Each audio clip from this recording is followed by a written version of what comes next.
it going, ladies and gents? Reverend Saint back again with another video for you guys. Today, what we're going to be talking about are reviews. Yes, reviews, gaming reviews from gaming media and news outlets. I just kind of want to talk to you guys a little bit about this because in the past, people used to put a lot of stock in game reviews, but nowadays, it's kind of running this blurred line between should you listen to it and shouldn't you listen to it. And we're going to get into that and why I think you should not really listen to it. You should give it like maybe 10% of your attention, but really not let it affect your decision altogether.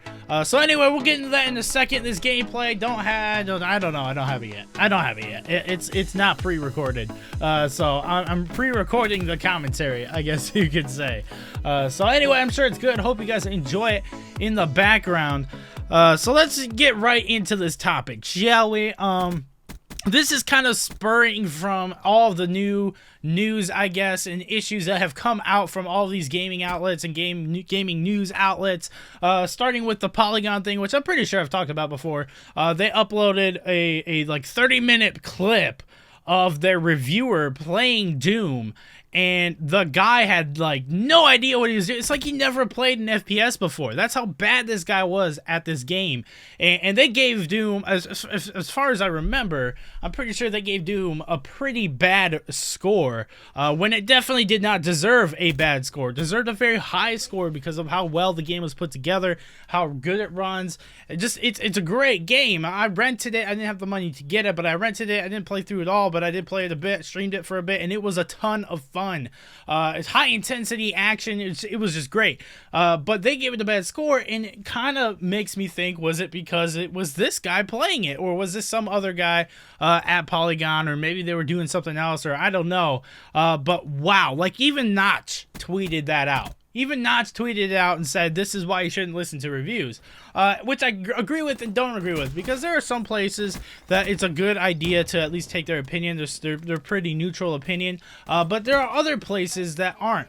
So there's that issue. It kind of spurred from that, and then it's also spurring from the Overwatch reviews. Game Informer gave Overwatch a perfect 10 out of 10 score. A game that is basically half a game. There's a couple maps, there's a bunch of characters, yes, but it's only competitive multiplayer in a couple of game modes. That's all it is. Yes, it's super fun, but it doesn't justify giving it a 10 out of 10. These guys didn't even give Witcher a 10 out of 10. Witcher 3, I'm pretty sure they gave it a 9.5, and that game is the best game I have ever played, and many people share that opinion, or at least hold it in the highest of regards and have it up there in their top lists by far.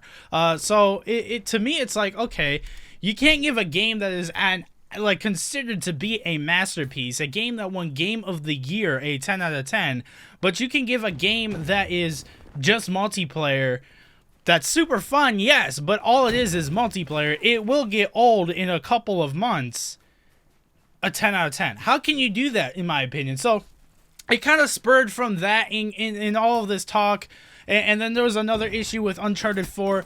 There was a reviewer somewhere who gave it like a 4 out of 10, and people were just so angry. Now, the guy's review was absolutely terrible. It's like he didn't even play the game either. It's like he just kind of sped through it as fast as he could and tried to write something as soon as he could. And this kind of all culminates into what causes these issues with these reviews is because usually reviewers have a deadline. They got to get out there. They want to be the first group or first news outlet to get this review done, so they get more views, or they get more clicks, or they get more reads, whatever it is. They gotta be the first ones out there, so they tend to speed through games or not even play the games in their entirety. They play 20 hours of it. Usually it's about 20 hours is when a reviewer is like, all right, I have an idea, here's my score. When you can't really do that for a lot of games, like something like The Witcher, you can't do that. You have to play at least the entire storyline, which you can get through in 30-40 hours if all you do is the storyline and you speed through it as fast as you can. But that's obviously not the ideal way to play that game. So they're not playing these games in the ideal way, so it kind of gives them a skewed opinion of how the game actually is, which is a bad thing. So you should never, ever, ever put full stock into a review score or a review period.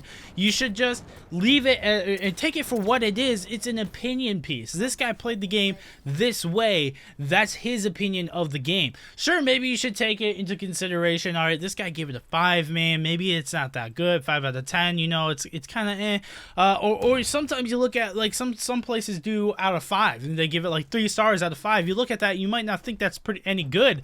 That's out of 5. That's still pretty freaking solid, dude. A 3 out of 5, that's a decent game. That's like a 7 out of 10. That basically is how that kind of works. And a lot of people don't see that, but they look at the 3 out of 5 and they think, oh, it's only 3 stars, when you're used to seeing out of 10s, and it's like, oh, you consider it a 3 out of 10 at that point, which isn't true.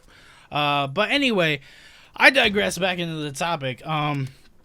I really feel like news media outlets and reviews are kind of dying out, and they're kind of needing to be turned into opinion pieces, or in their, like, and they need to state it as such. But there are so many people who take that into consideration and take it as law, but you shouldn't do that. My thing is you should always rent the games. You should always rent the game. If you think you're really gonna like this game, go rent it. Redbox has been getting them pretty early. I got Doom from Redbox.